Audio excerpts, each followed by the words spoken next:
Hi friends, అందరు ఎట్లున్నారు? అందరం మంచిగా ఉండాలని అందరం కోరుకుందాం. యాక్చువల్గా నేనైతే మమ్మీ వాళ్ళ ఇంటికి వెళ్తున్నాను. ఇదో జర్నీ ఫన్నీగా సాగిపోవాలని అనుకుంటున్నాను. ఇదైతే మొత్తం బెంగళూరు ఏరియా. అసలు ట్రీస్ చూడండి ఎంత పెద్దగా ఉందో. అటు సైడ్ నుంచి ఇటు సైడ్ నుంచి చెట్లు అల్లుకపోయి మధ్యలో నుంచి ఎంత షాడో అంత నీడ అంత బాగుందో కదా. ఇలా చెట్లు ఉండడం వల్లనే బెంగళూరులో బాగా వర్షాలు పడతాయి, చల్లగా ఉంటుంది. అందుకే మన బెంగళూరుని కూల్ సిటీ అండ్ అంటారనమాట. అండ్ మేమైతే ఫస్ట్ టైం ఇదైతే sir Visvesvaraya terminal station first time రావడం అండ్ చూడడం కూడా చాలా బాగుంది. బెంగళూరులో ఫస్ట్ టైం చాలా ఎంత బాగుందో అసలు, స్మూత్గా ఫ్రెష్గా చూడడానికి ఎంత అందంగా ఉంది స్టేషన్.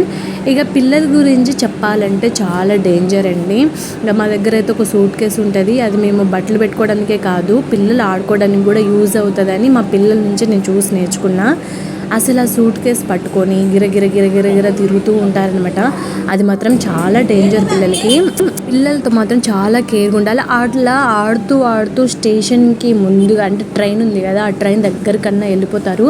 చాలా వరకు జరిగినాయి అలా. కానీ నేను మా హస్బెండ్ కనిపెట్టుకుంటూ వాళ్ళని చూసుకుంటూ జాగ్రత్తగా కేరింగ్ చేసుకుంటూ వెళ్తాం. కానీ వాళ్ళు చేసే ఫన్ మాత్రం చేసుకుంటూ వెళ్ళిపోతారు. ఇక మా లక్కీ చూడండి ఎక్స్ప్లేటర్ దగ్గర ఏం ఆడుకుంటుంది, ఎంత ఫన్గా ఆడుకుంటుందో. నేను కూడా ఎంజాయ్ చేశాను తనతో పాటు. అసలు భలేగా ఆడుకుంటుంది. నాకంటూ బోర్ కొట్టకుండా వాళ్ళతోటి ఫన్గా అసలు జర్నీ ఎంత బాగుంటుందా అనిపిస్తుంది. ఒక్కొక్కసారి కూడా బాగా కోపం వస్తుంది అనమాట. సరే స్టేషన్ షాప్ ఎక్కడ చూసినా షాపులు ఉంటాయి. కానీ మా లాంటి వాళ్ళకి, మిడిల్ ఫ్యామిలీ వాళ్ళకి ఎలాంటి షాపులు పనికిరావు. ఎందుకంటే చాలా కాస్ట్ ఉంటుంది అనమాట. నాకైతే జాబ్ లేదు, అలాంటి జాబ్ పెట్టుకోవచ్చు అక్కడ. ఎందుకంటే మస్తు 20 రూపీస్కి 40 రూపీస్ అని అమ్ముతారనమాట. ఇక మా లక్కీ ఆడుకుంది. తర్వాత మా అంజి చూడండి ఎలా ఆడుకుంటుండో. పాపం వాళ్ళకంటూ బోర్ కొట్టకుండా ఎలా మంచిగా వాళ్ళంతటి వాళ్ళే ఇష్టంగా ఆడుకుంటున్నారు. ఇక నేనైతే వీడియోలు తీసుకుంటూ ఇంకా అలా టైంపాస్ చేసుకుంటూ వాళ్ళతో ఫన్గా ఎంజాయ్ చేస్తున్నా. ఇక వీళ్ళైతే దిగి మరి నన్ను తిడుతున్నారు అనమాట. మ్యాడ్ ఫోన్ మమ్మీ అని తిడుతున్నారు. సర్లే ఏమన్నా తిట్టుకొని మా వాళ్ళే కనుకొని సైలెంట్గా ఉన్నా అనమాట. యాక్చువల్గా అన్నిటికంటే ఇంకో పెద్ద ఫన్ ఏంటంటే, పాపం ఇక్కడ ఒక అంకుల్ ఉన్నాడు కదా, కవర్ పట్టుకొని వెళ్తుండు. ఆ అంకుల్కి అసలు దీని గురించి తెలియదు అనుకుంటా. నవ్వడం పాపం అనిపిస్తుంది, కానీ ఇంకా నవ్వడం ఆపుకోలేను. యాక్చువల్గా అది దిగడానికి తనకి తెలియదు అనుకుంటా. అయితే తను ఎంతసేపు ట్రై చేస్తుండో అసలు. అందరు నుంచున్న వాళ్ళందరూ స్మైల్ ఇచ్చారు నవ్వుకుంటాం. ఇక మా లక్కీ అంకుల్ ఇది మా లక్కీ వెళ్ళి పాపం హెల్ప్ చేస్తే ఇక తను మంచిగా ఎక్కి వెళ్ళిపోయిండు అనమాట.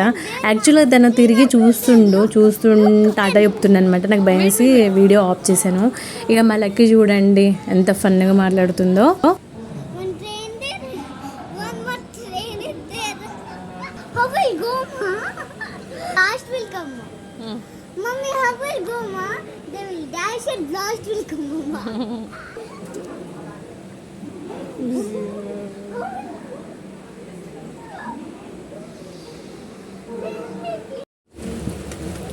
పిల్లలు అడిగే క్వశ్చన్స్కి మనం ఇంటర్నేషనల్ లెవెల్లో పెద్ద పెద్ద బుక్స్ కొనుక్కొని అయినా చదువుకొని వాళ్ళు అడిగే క్వశ్చన్స్కి ఆన్సర్స్ మాత్రం కరెక్ట్గా చెప్పాలి. చెప్పకపోతే మాత్రం ఇంకా మనం వేస్టే.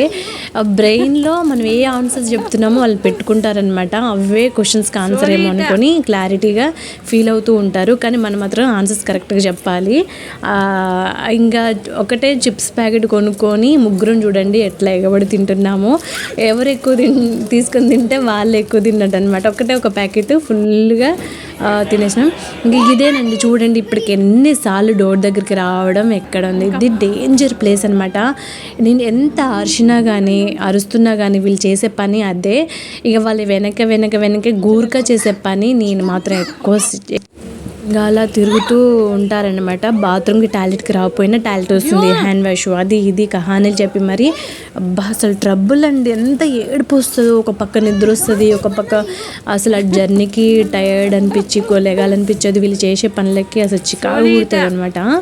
అయినా కానీ కనుక్కొని వాళ్ళని కేర్గా సంరక్షణగా అసలు ఎంత కేర్గా ఉండాలో అంత కేర్గా ఉండాలి. పిల్లలతో చాలా జాగ్రత్తగా ఉండాలండి. రైల్వే స్టేషన్లో చేతులు బయట పెడతారు, ఉంటారు. ఊరికే టాయిలెట్ కన్నా అబద్ధం చెప్పి టాయిలెట్కి బాత్రూమ్ దగ్గరికి డోర్ దగ్గరికి అక్కడికి ఇక్కడికి తిరుగుతూనే ఉంటారండి. అసలు ఇంటికి వచ్చేదాకా ఇదే పెద్ద టెన్షన్ నాకైతే. ఏ షాపులు కనిపించినా కానీ అది కొనిపించు ఇది కొనిపించు అని టార్చర్ పెడుతూ ఉంటారు. పిల్లల్ని జాగ్రత్తగా చూసుకోవడం మన బాధ్యత. ఇదైతే మా జర్నీ అండి. చాలా హ్యాపీగా ఆనందంగా సాగిందనమాట. ఇంకా ఇంటికి వెళ్తూ మీకు మీరు కూడా జర్నీలో ఏమేమి చేస్తారో, ఎలా జర్నీ ఫేస్ చేస్తారో మాకు కామెంట్ ద్వారా చెప్పండి. Wish you all.